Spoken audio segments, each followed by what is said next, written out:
Welcome back from that short break. I hope you're all ready for another exciting session. I've kind of got to introduce myself, which is a little odd. So I'm Edwin Connolly. In addition to hosting today's day and the theme of the future of museums, I am going to be in conversation and live chatting with Ana Elizabeth Gonzalez, who is the director of the Panama Canal Museum. So currently I am the partnerships manager for Google Arts and Culture UK and have been exec of ICOM UK for a few years now. And I've worked with a variety of organisations, including UCL Museums, British Council and the British Library. And today I think what Anna and I are really going to discuss and look at is the incredible work she's leading as the new director, what their plans and ambitions are for the future. We'll then dive down into some of the specifics of their digital offer, the learning programs, and how they're ensuring that there is diversity in the curation that is required for their new galleries. We're then going to do a sort of fun strategy planning activity where we're going to help people maybe plan for change management or new strategic leadership that you might be doing in your own organization. You'll be hopefully able to take part in that as well after the session. And then of course at the end there'll be time for questions. So that's enough from me. If I could just ask my benevolent colleagues to present the video, we will watch that and then I'll introduce Anna more formally.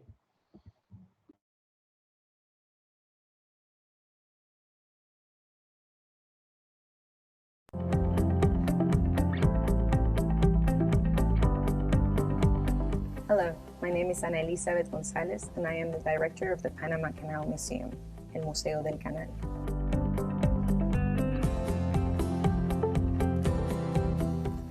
Located in Panama City, Panama, and founded in 1997, our museum is devoted to the history of Panama and the various stages of the construction of its canal. From pre-colonial times to the first conception of a route across the country by Spanish Emperor Charles V, to the French endeavor at building a canal in the 19th century and the eventual takeover of the United States successfully completed the canal in 1914, to the transferal of governance to Panamanian hands. Our collection and exhibition spaces showcase a range of artifacts that tell the history of this country that became a melting pot of cultures. This museum narrates the history of a small country with a global impact and a route that changed the world.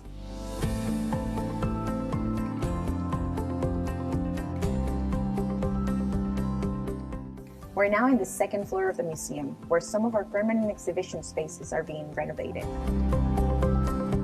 Since our opening, our exhibitions has told the story of the American Canal from a very narrow perspective.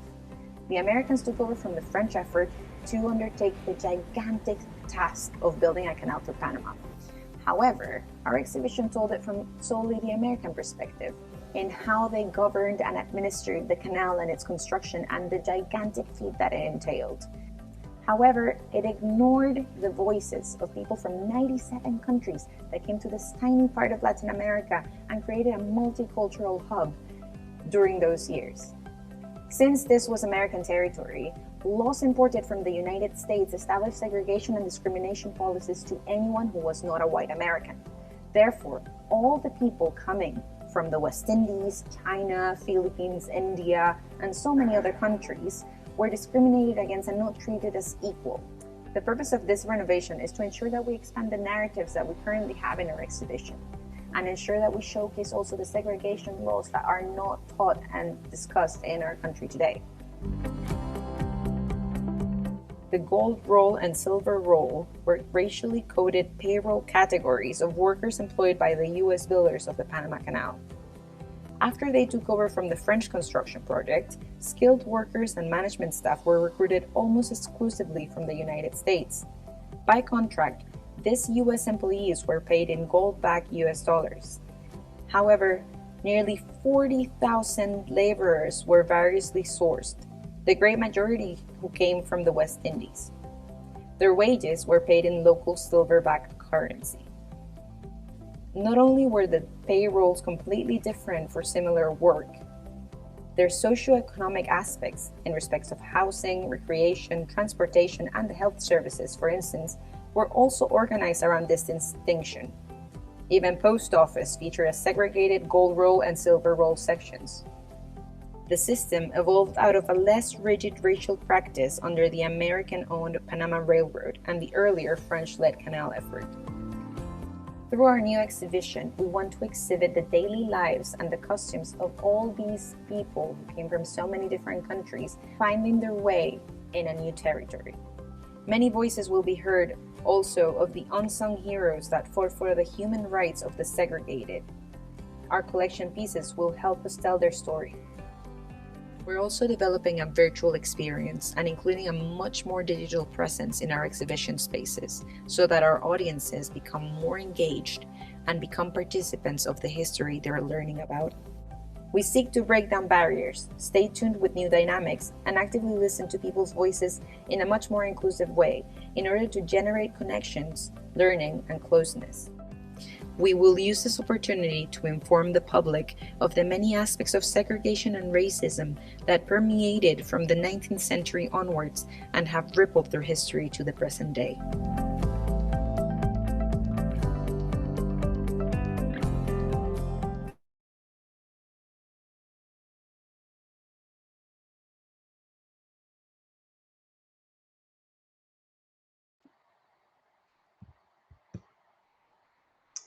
Excellent. Thank you so much for that.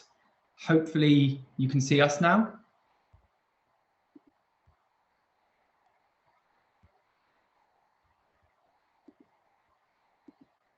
I think you can, or at least hopefully you can hear me. So thank you so much for that, Anna. So I've had the privilege of knowing Anna Elizabeth Gonzalez for many years now. Anna previously worked as the director of the FOW Foundation, where she was helping to foster sustainability initiatives and to nurture sort of creative and ongoing dialogue that focuses on the interchanges of art, local culture, and the natural environment. Prior to that, Anna was the Philanthropy and Engagement Program Manager at Bloomberg, where she developed and managed the cultural programming of the London Mithraeum Bloomberg space. And I was fortunate enough to be given Anna's private tour of the Mithraeum with no other people there. And I can say if you've not been, I can only recommend it. It's utterly beautiful. Anna's always had a sort of game-changer approach to her work, identifying key national campaigns and events that ensure dynamic and varied profile-raising initiatives, including things like Museums at Night and Open House and the Lord Mayor's Show. Anna's also worked as the Culture and Press Attaché at the Embassy of Panama here in the UK, and has professional experience working as an archaeologist in Panama. And in fact, it was at a conference with archaeology legend Colin Renfrew that Anna and I first met about 5 or 6 years ago, probably now. And it's great to be connected here again. So, Anna, hola, ¿qué tal? Buenos dias, Edmund. Good morning. Thank you so much for having me here today. It's a pleasure. Dare I ask, how early is it for you? It's 6:45, so we've been here since around 6:30 in the morning. Oh, well, thank you so much. We're very, very grateful to have you and very excited to sort of dive into some of the ideas you've mentioned. So in terms of the structure for now, what we're going to do, we'll do some questions deep diving into the video you showed us. I think there's lots of interesting topics to talk about. Then we'll do our activity. And then, of course, we'll hand over for questions from the audience. So I think probably a good starting point is the museum itself. So, you know, you've clearly got this very interesting and diverse history for the museum, but you know, what is in your collection? How were things, you know, collected to actually, you know, found the museum? Thanks, Edmund, and thank you so much for having us here. It's an honor to share in such a wonderful conference. I've logged on the previous days, and it's been wonderful to watch. Our collection actually began in 1997 when the museum was founded, so we are a relatively young museum, and it's been mostly through donations. At the beginning, obviously, we started from scratch. We had some support from institutions in government and otherwise, but most of our collection was donated, and obviously we had an approach of receiving anything that we could. The Canal history is quite contemporary, but we want to highlight through our exhibition that we've been a transit route since the creation of the country, and even before, when the continents resurface from the oceans. We've been a transit route for animal species and people, and therefore we've been a point of strategic cultural contact through the centuries. So we try to exhibit that through our exhibition. And at the moment, we are actively collecting and trying to purchase and acquire pieces that showcase a more diverse narrative, as you've seen in the video. So that's where we are right now with our collection. And obviously, we face a challenge through it because as most of our collection was a very narrow perspective, as we saw in the video, we've had to, obviously we had this idea of renovation and of expanding, but what is expanding a narrative if you don't have a collection to accompany it?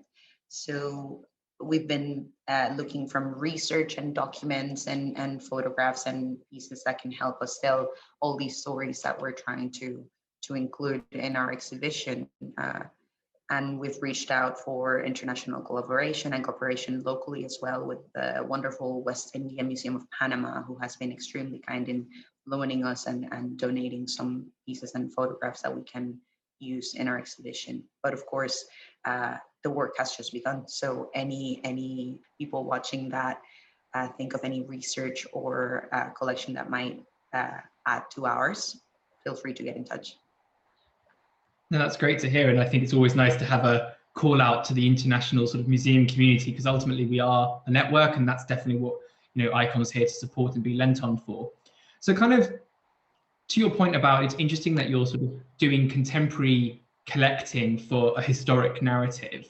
So do you think you're, you know, with this new vision to try and change the collection, well, not change, but maybe diversify the narratives you currently tell and the collections you have, do you think your particular collections policy is going to change? Are you going to change the way you do things drastically? Do you think this is going to be a continued effort, or something you'll just do until you get to a point where you're happy with what the museum is presenting? Absolutely. It will definitely change our procedures. I believe, as I was saying, we're only 23 years old, and at the beginning of the museum, obviously, we were very keen on creating a collection. But now we have a more strict policy of how we collect and what we take on. And I think studying our collection and really looking at the gaps that we have will really allow us to pursue different paths in terms of what we seek to collect in the future. We have a collection of around 30,000 artifacts and photographs at the moment, but we definitely want to seek out new ways of collecting and acquiring pieces. No, I think that's good to hear. And I think that's a very interesting point for many museums, because I think a lot of times when it comes down to people doing change management or strategic planning, collections policy often doesn't seem to come up. I've often seen, you know, changes to programming, to staff structures, to exhibition themes, but actually collections policy seems to sometimes be forgotten. And in a way, should that not be the first thing to really change? But I do have to ask, in the video, you were standing by a beautiful, is it a glass sculpture? What was that object? That is a lighthouse from the French Canal in late 19th century. So that's at the entrance of our museum. It's a wonderful piece on loan that we have, but it's beautiful.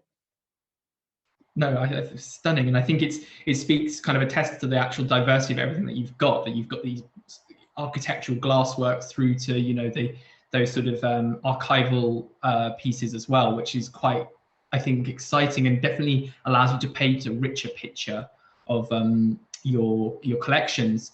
So moving on, I mean, obviously exhibitions and curation is a big part of what you're thinking about now. So I saw some good sledgehammer action going on in that video. Was that you?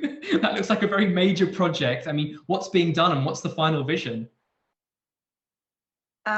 Yes, that was me. All with projective gear, I promise. But yes, I joined the museum last year as director, and the plans for a renovation of the second floor of our permanent exhibition spaces had been going on for a bit. That exhibition space in particular hasn't been renewed in 20 years. So it's definitely a major project that we're having. This is the first phase. And this particular space that we're renovating is focusing on what's happening in the life inside the Canal Zone, which was American territory in the Republic of Panama from 1903 onwards. And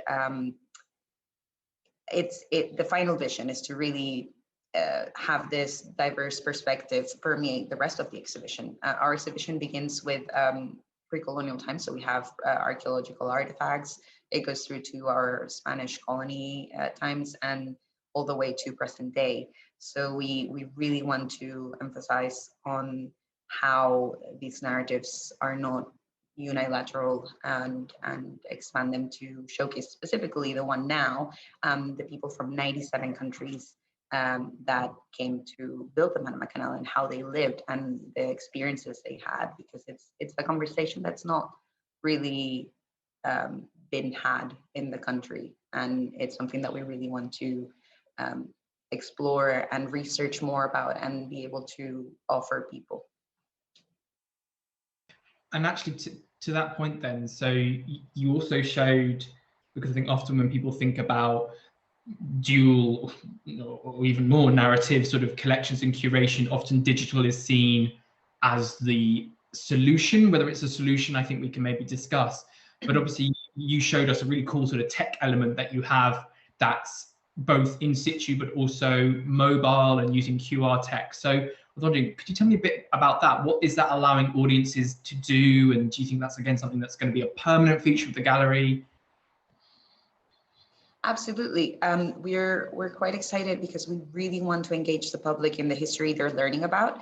And we think digital, as this pandemic has showed us, has been a wonderful tool in order to engage different people. In fact, I think this was mentioned yesterday as well, but we strongly believe that digital programming should be a distinct branch of curatorial practice from now on. It's fantastic the way you can reach people from all over the world who may not have been able to come to Panama or see our museum and experience what we have to offer. But also, I think we live in a very technological world, and especially young people feel really engaged with interaction rather than just being told something or reading it from a wall. So we wanted to use technology as a great tool to engage them. And this particular experience that we're developing, it's a kind of register. It's not really an app. It's a platform.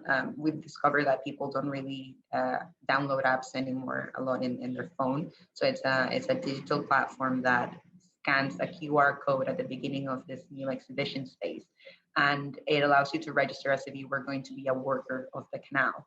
And it allocates a contract to you, one of the contracts that we have of previous workers, completely randomly. So you might be either a silver role or a gold role worker, which were the racially coded payrolls. Anyone who was a white American would be a gold role employee, and everyone else, except for a few exceptions, were silver role. And obviously the privileges, the housing, the salary were completely different, even for similar work. So what we try to do is allocate a profile, a contract, and engage the audience in what you can actually, what you would have actually received should you have been either gold and silver or silver. And we have the artifacts and the collection there to showcase exactly what this was. So it's quite engaging, it's quite fun. We're still developing the rest of the exhibition around it, because we want this to permeate the exhibition and for it to be interactive. And it's something that you can also have as a takeaway. So you don't have to know all the information when you visit the museum, but you can review it when you get home. You can explore more data that wasn't exhibited perhaps, and be a research point for further information. No, that's really interesting, and I think a fantastic idea of that sort of making the point about inequalities for equal work, you know, or equal labor rather. I think that's a very interesting way to draw that narrative of comparison. I think something that I've often seen with these sort of apps, and as you say, you know, the day of creating apps is definitely gone. It's all about web and mobile optimization of one platform. Otherwise, you know, these things go out of date so quickly and are impossible to maintain. I think there's sometimes a concern with this type of content and narrative and these kind of digital experiences that it's almost gamification of rather complicated and sometimes very personal histories. So how have you managed to sort of navigate that line between creating something informative that doesn't almost trivialize a very contemporary issue and discourse? Well, in this case, I don't think it's gamification at all. I disagree. I think it's a tool that adds on to the exhibition, but it's not a replacement to it. Therefore, when you go, you have this information, you're allocated it. And I think it, on the other hand, generates empathy because you're putting yourself in the shoes of the people that were, discriminated against. Or if you go with friends, say a school goes and you get, hey, I'm a baker from the gold roll. I was earning $1 an hour. What did you get? Oh, I'm a baker, but from the silver roll. Why am I earning 10 cents an hour when you're getting $1? It really makes you think not just of, oh, this happened so long ago, but, I think it speaks to the inequalities of today as well, because many of these issues, let's be frank, haven't disappeared. And I think it stimulates empathy and really helps think about how these views and how these differences have permeated to society today. No, that's a very good point. And I think definitely that's the ideal that you want with that sort of initiative, don't you? You want it to draw that empathy line to make it, relatable in a way. And there, dovetailing nicely from that, you've mentioned that sort of social justice element. So, and, forgive my ignorance here, but, we've spoken about the sort of the diversity of all the communities and peoples who reside or in Panama, and what makes you think that why is now a good time to be leading this type of work? How has it been received? Do you think this is something that is a real major sort of zeitgeist shift? Was this something that was going to happen inevitably anyway? Do you think it's something that's really pertinent to the now? Or will this come as a shock to people, do you think? I think it's definitely something without precedent in our country, but it's long time overdue. We're a melting pot of cultures. We're a kaleidoscope of cultures. We've been a melting pot since, centuries ago. And I don't think it's going to come as a surprise, but it's definitely unprecedented. And I think, we've been quite fortunate because we have a very diverse board and leadership, and they've been extremely supportive, not only in permitting this renovation, but also actively encouraging it. And they've gotten extremely involved and supported us in every aspect that we can. So we've been quite fortunate with that. And, it's been great. We haven't opened yet. We were planning to reopen the museum later this month. But the response we are getting from we've had to knock on doors for collections to either other museums or individuals. And when they hear about what we're doing, when they see what we're trying to achieve, the response has been magnificently positive. I think everybody, I was talking to the president of the board of the West Indian Museum of Panama recently, and he was saying, we're so glad that this is happening because we would go to that museum, we would go to this part of our history, and we weren't there. Our voices were erased, our stories were erased. And there's a beautiful poem by Panamanian poet Carlos E. Russell, who was born in Panama and was of West Indian descent, that describes this very vividly, how many workers were unsung, were not talked about. And I have a fragment here that I want to share with you, because it says, they broke their backs as they broke the earth with picks and shovels and dynamite, toiling by night and day. Invincible men were these, for whom few songs are sung, whose legs and arms were frequently maimed and covered by tons of rock and dirt. Little is known of how many died from drowning, accidents, and disease. Few records indeed were kept, but died they did. So it's a very powerful fragment that really showcases what the problem with the lack of information and the gaps in our collection have. So we're very excited about this, and I think that there's a lot of people in the community that will see themselves represented in the museum after so long. So yeah, we're very excited. No, that's a very powerful point and a beautiful fragment there. Definitely, if you could, I would love to have that a copy of that poem if you can send it and share it with us, because I think it really brings home the sort of reality of what we're talking about. And as you say, that we, even when we're talking about, I mean, history, I mean, what is history if not a sort of memory of today? So it's kind of very pertinent to make sure we don't forget that these weren't long ago, and even if they were, that doesn't lessen necessarily the scars or the celebrations that can be drawn from it. And I think with that, the last sort of topic that I sort of drew from your video was very much looking at your learning program, because of course you showed the clips at the end of those school participants. So how important do you think the learning program is to this? Because when you have these major shifts in learning and appreciation, a lot of it does come from school. And certainly talking from a UK perspective, one of the issues we have here is that we have such a biased curriculum. There is a real struggle sometimes with them bringing in, more diverse histories or narratives, because they're simply not taught here in the UK. And it's really definitely something that needs addressing, and one hopes museums can help be a caveat for that change. But how important do you think schools are then, or the school program is, to leading this new way of thinking, this new learning and this change? Is that something you're particularly focusing on as part of your work? Oh, absolutely. I wouldn't say important, I would say vital. Especially to give you a bit of context in the education system locally, when I was in school, I was told that we were discovered, that we were given civilization by the Spanish conquerors that came in the 1500s. So there's still, we still have a long way to go education-wise. And I think it's not only the UK that might struggle with that, in the way that we teach how history, how we developed as a country historically. And I think the museum can be a wonderful asset to education. So the videos that you saw are obviously from before the pandemic, but they're from a wonderful program that we have that is called the Children Guides. So once a year, we have school children come and learn a script to guide the public and encourage them to get really involved and soak up the history that they're talking about. And it's wonderful because every year we've seen an increase. We get parents calling us months in advance saying, "What are you doing it again this year?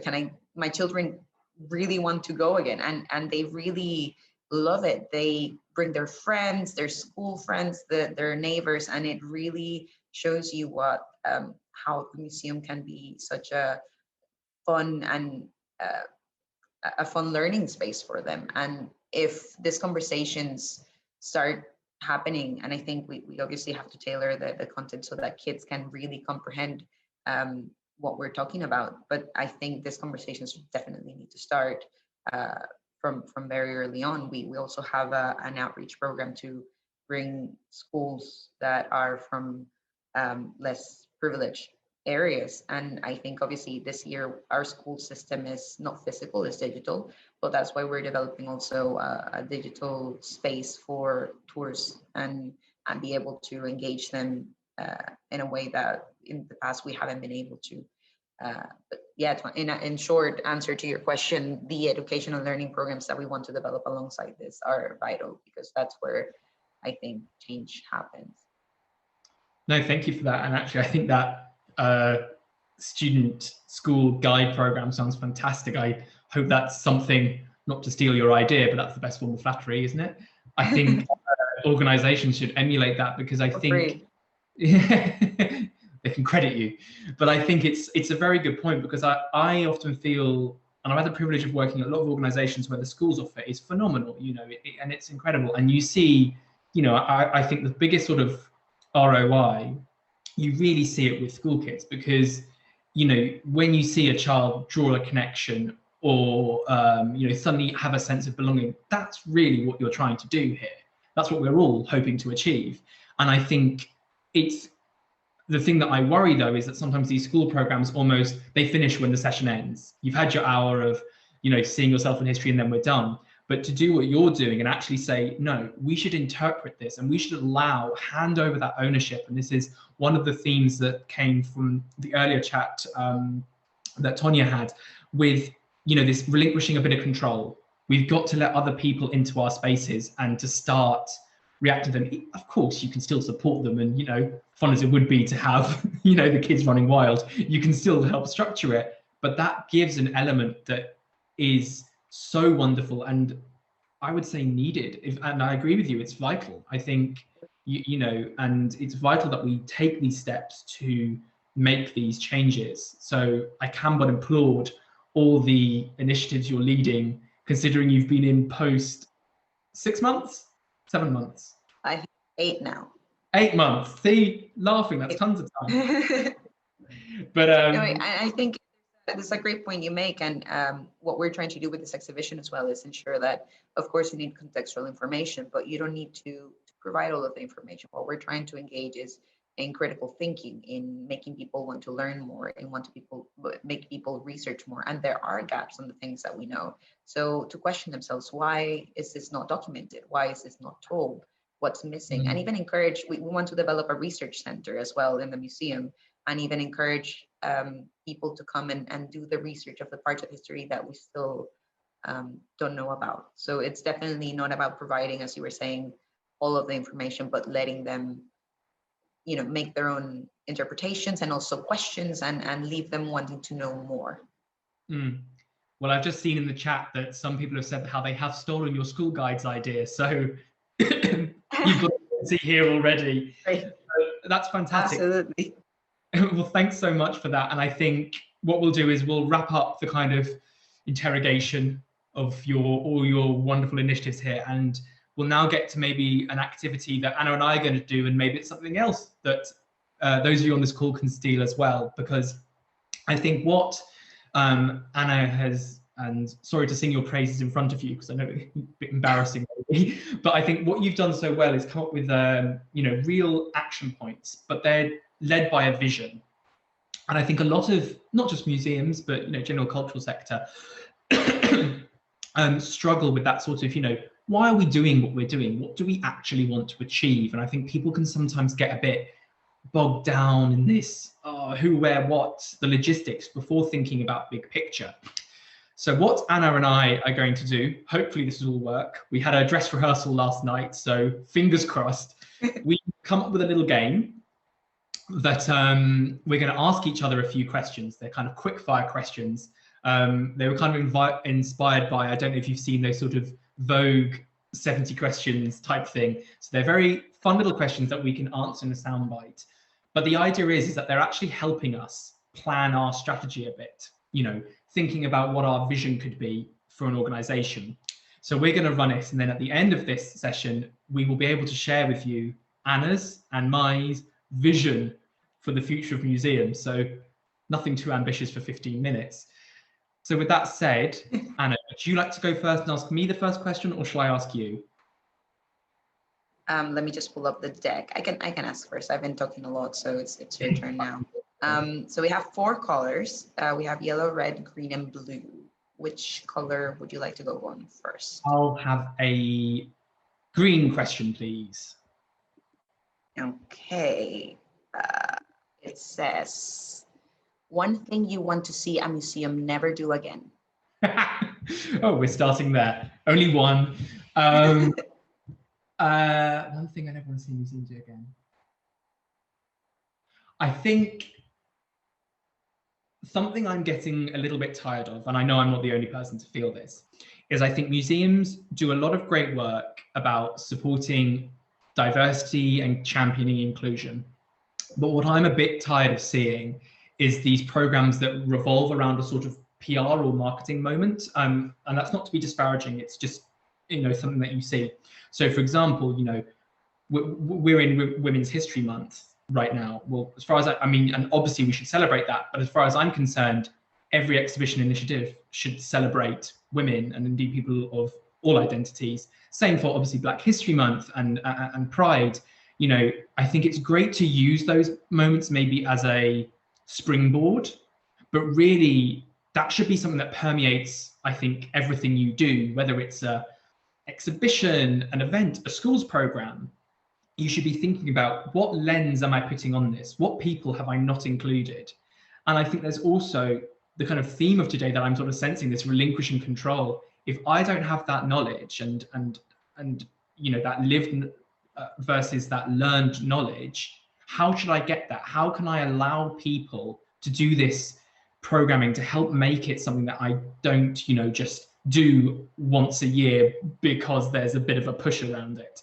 So I think for me, it's definitely moving away from, you know, one-off big initiatives to really getting ingrained at the core of what a museum does is celebrating and championing the people that use it and need it the most. Rather grand answer. Yes, I completely agree. I think that's wonderful. And as you say, not just feed off of a fad or a particular movement, but really ingrain that in a collection or an exhibition is really important. Mm. What color shall I ask you? Right. I'll go for red. Let's go for red. What's your favorite museum to go to for brunch and why? I think I know this. Yes, you do. I would say the Wallace collection. And I think you know that because we went there for brunch once, but it has a wonderful menu, but also the way that the space is designed is just, it's beautiful, it's inviting, it's in the middle of the museum, therefore you have to go through the whole collection in order to access that beautiful courtyard. And I mean, it's wonderful cuisine, and I think it, you know, it's a great asset to the institution because it also brings an income. It creates a space where people can rest after or pause after seeing an exhibition or two or the whole collection, and it creates social interaction. It gives you a space to discuss what you've seen or what you're going to see after brunch, and the museum then becomes a space that's more than just to watch. It's a place that you sit, you process, you eat, you enjoy, you communicate, and I think the creation of that kind of space is quite important. I think that's a really good point you made there as well, and it's so timely for now. You know, it's going to be so interesting when people are back out, you know, and lockdown eventually goes away. It's going to, people need these spaces more than ever. And I think it's often an aspect of museum planning change people don't really think about. The public spaces, you know, exhibitions are great. They're obviously important. Collections are great. Space is important as well, and how people feel in them. You're right, it's very important. Okay, it's my go? Yes. Your turn. Yeah. Blue one. Blue one, okay. I'll go for this one. Oh, no, that's not it.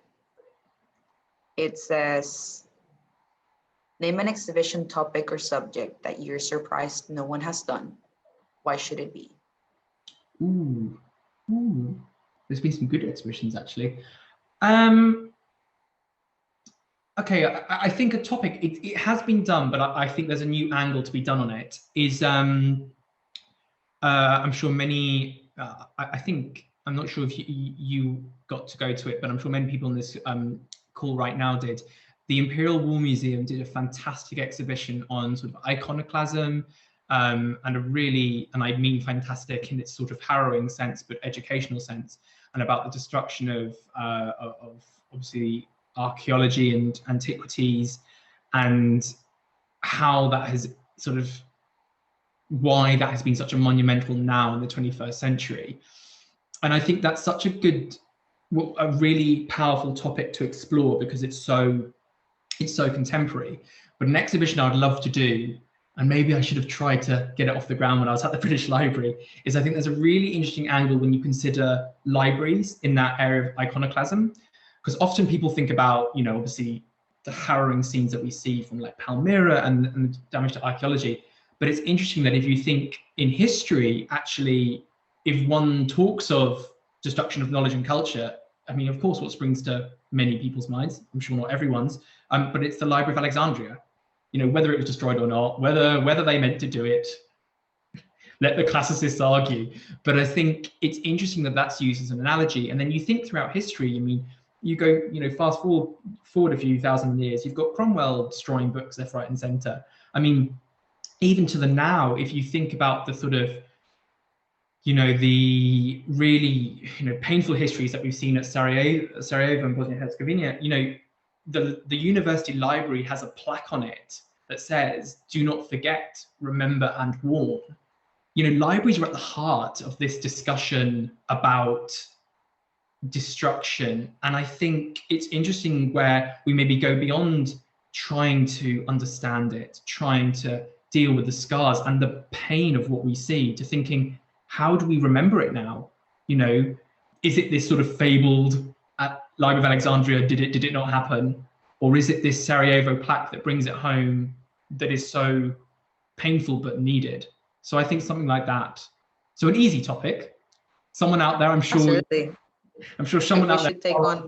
Yes, that could be our next thing. But someone out there, I'm sure, far more informed than I could lead on this. Great. Awesome. Thank you. So, question for you. You've had a pink. I'll go for green. Green. Oh. What's the most overrated exhibition topic you've seen? That's a controversial question. I don't want to use the word overrated, but if I have to really think of something that I consider that could have a different spin or angle, I've seen a lot of exhibitions around the European garden or Impressionists being reduced to this aesthetically pleasing exhibition. I think movements like Impressionism could delve. We've been fortunate enough to see Monet's water lilies and so on and so forth. But what about technique? What about what's more to it? I think it'd be fantastic to see an exhibition that doesn't focus only on the result of these wonderful paintings and this art movement, but actually delves deeper into it. I think there are, and I just take Impressionist painting because I've just been reading about it, but it's a wonderful movement of art. And the thing is, with technology, we now can see these paintings. I mean, obviously it's not the same as seeing them in person, but if you want to research them, you can read about them, you can find images of it, videos of it, curator talks about them. So I think it's quite important to now think about how you want to, what are you trying to achieve when you portray these paintings again? What's a new angle or what's a new aspect of it that you can really deep dive and think about? So that would be one. Not to say I don't enjoy a good Impressionist exhibition, obviously. We love Impressionism, of course. But very good point, and the idea of looking at things slightly differently. Can I have, what have I got left? Yellow and pink. Can I have a yellow, please? Absolutely. Yellow, it says, name an exhibition you've seen that you wish you had worked on. Ooh, there's so many. I think actually there was one exhibition that I went to that I know you know very well that I really loved, and it was the Latin American Art Prize that you curated and managed at the Brazilian. Thanks. It was the Brazilian Embassy in London. Yeah. Yeah, it was the VIA Prize, right? The VIA Prize. Yeah, that's the one. What I loved about that is it was a beautiful exhibition, and there was contemporary art, and you could vote on the one you liked the most, and they won a prize. But what I think was great about it, because one, I had the privilege of going twice, I think, and I think all good contemporary art, if you come out of a contemporary art exhibition liking everything, something's gone wrong. You should come out thinking, oh, I didn't like that. Because you've got to have that reaction, and certainly I had that. There were pieces I loved, pieces I wasn't quite getting. But the thing I loved was the atmosphere in the room. Contemporary art, I would say, is one of the most hostile art forms there is. People find it really difficult to engage because it's elitist, it's tough to get your head around, it's really complicated stuff. But people in that room were jovial, were chatting, there were conversations drawn. And certainly there were art experts there who knew way more than me. So I'm aware they were in their comfort zone. But I was also chatting to people who literally had just, come in because their friend was doing it or their country was represented. And I remember there was one particular piece, I think the artist was called Hugo something, and it was a motorized red plant that responded to vibrations when you walked by it. Yes. But it was fascinating, and I was just standing looking at it, and I think in the couple of minutes I spent there, 2-3 people spoke to me about it or responded, shared a look. And I think that's so wonderful. That's what you want. I'm a bit bored of these exhibitions where we file around in silence and don't talk to anyone. I quite like sharing a look with someone and saying, oh, do you like that? And then you have a chat. So that's probably one I wish I'd been involved in, because, you know, drawing those connections are wonderful. I'll call you up for the next one. Thank you so much for using that as an example. And I'm glad you say that, because the exhibition is called Dialogues. So the fact that communication is what you just felt from it is fantastic. That wasn't the answer. Right, I think I need a yellow now. Yep, a yellow for you. So we've got, yes. Ooh, what's something that you've seen done in another sector that you wish museums did? Well, I think certain, let me think of a particular example. Right, so platforms like this, like what we're doing today, with ICOM, it's fantastic because it gives you an opportunity to engage. But I feel like a sector such as tourism, which has international fairs constantly around the world to promote exchange and alliances and collaboration, and well, their locations obviously per country, it's a fantastic way to engage not only the audience, but also other industries. I think these fairs usually involve training and courses, and definitely allow for more connection and much more interaction and collaboration. And I wish the museum sectors took on that and we had more opportunity to exchange and collaborate. That's a very good point, and I think you're right that we need these connections more. And indeed, with ICOM, it'll be interesting for us going forward. You know, this seems to be a fantastic forum. Is this something we want to explore more? Sorry, I've just seen the time, so we need to quickly wrap this up. So last two, I think I need a pink. Yep, no problem. What's the longest you've queued to get into an exhibition or museum, and why did you? Ooh, what's the longest I've queued? I'll be honest, I'm very impatient, so probably not long. I think the longest queue I've seen was, I think, at the Vatican. I do not know how long that was. The reason I don't know how long it was is because I had my ICON card with me, and I managed to actually queue jump, I think much to some of the chagrin of the other people queuing, but benefits of having an ICON membership, I was straight through that queue.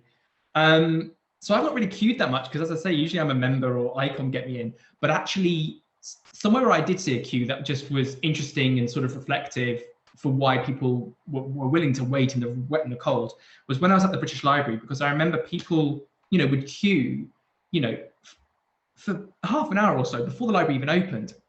And I think it was interesting because it was that point about people feeling a sense of belonging when they went in there. People wanted to be in that space, whether it was to go to an exhibition, to use the reading room, or indeed just to have a coffee. And I think that's the thing that people really queue for and really commit their time for. They want that sense of belonging, and they want to have a sense of sort of, I can do something here. So although I've never been in one, I think those queues were very long sometimes. Right, last one, I think. I'm blue, and I'm going to keep it short so we can get some questions in. Yes, and we'll do it very quickly. So last one is, what's an exhibition you want to see done and who should do it? Okay, I think an exhibition that should be done is cultural contact. And I think it should be a traveling exhibition because we're really good at isolating history. We're good at saying, oh, classical Greece or, you know, Rome or, you know, but all these cultures were in contact. The reason why they've inherited and interchanged aspects of their culture is the fact that they were in touch, they communicated, they exchanged ideas and thoughts and beliefs.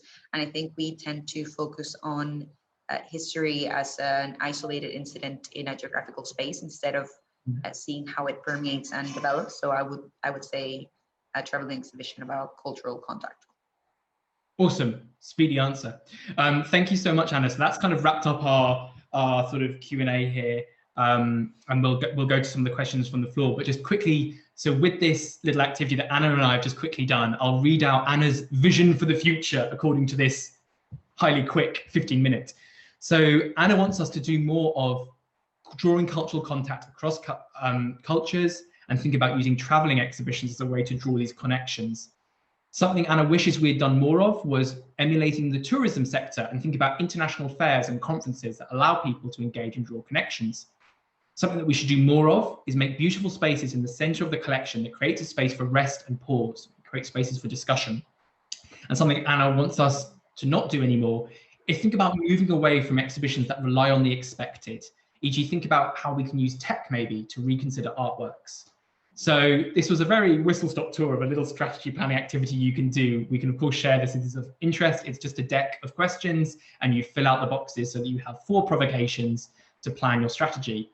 And so now we will go to questions because I'm sorry, we've taken up a lot of time. So I know there are quite a few. So looking at this, we've got a question to Anna. How frequently will you broadcast or lecture? So what's your vision? So I guess this is maybe about the events or the broadcast program for the museum. Are you planning to do a sort of digital broadcast?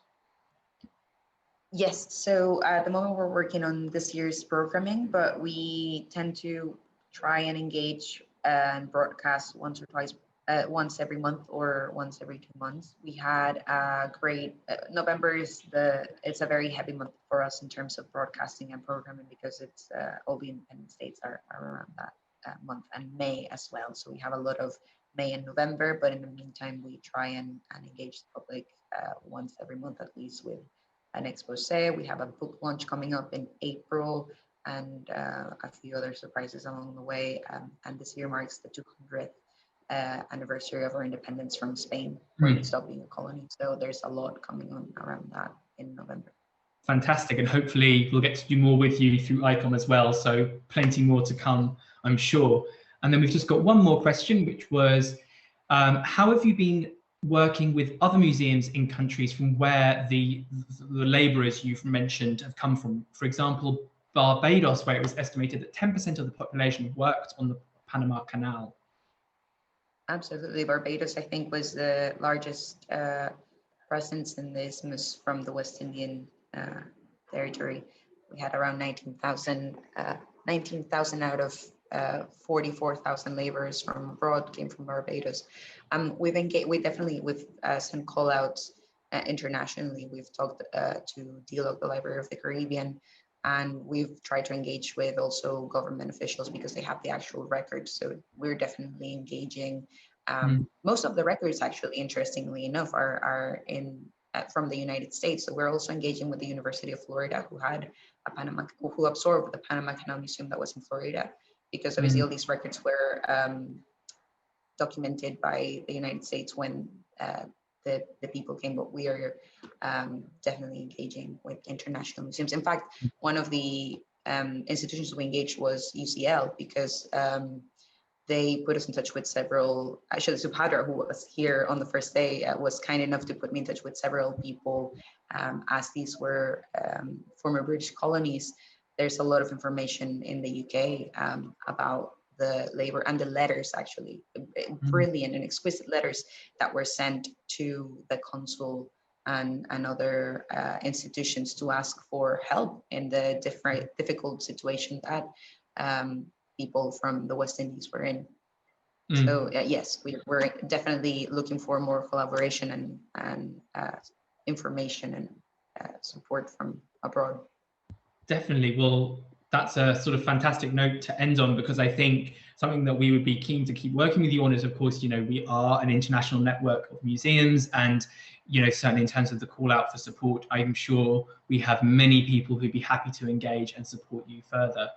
So I think we will wrap up our session there, because you've got to get on with the day of work now, because this is your pre-work dial-in. So, I think the main things, to sort of summarize our chat, the main thing that I'm just so pleased to hear is that, I think so often museums and the culture sector gets a bit bogged down maybe in strategy and policy planning. Of course you need it, and you do need those planning sessions, but the fact that you've just got in and you're doing with a strategic thought, you're not just randomly doing things, you know, of course, but I think it's great to see a museum that's really leading, drawing on the expert colleagues you have in your collections, in learning, in digital, to really drive forward on change. And I think there's a lot that we can all learn and reflect on from that. So thank you so much for joining us, and to all of our attendees, and thank you from all of them as well.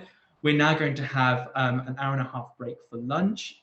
Anna's going to go back to work and have a very productive day of sledgehammer wielding and app development, which is great to me. So thank you so much, and I will see you all again at 2 o'clock. Thank you very much, Anna. Muchas gracias, Hedman. Thank you, everybody.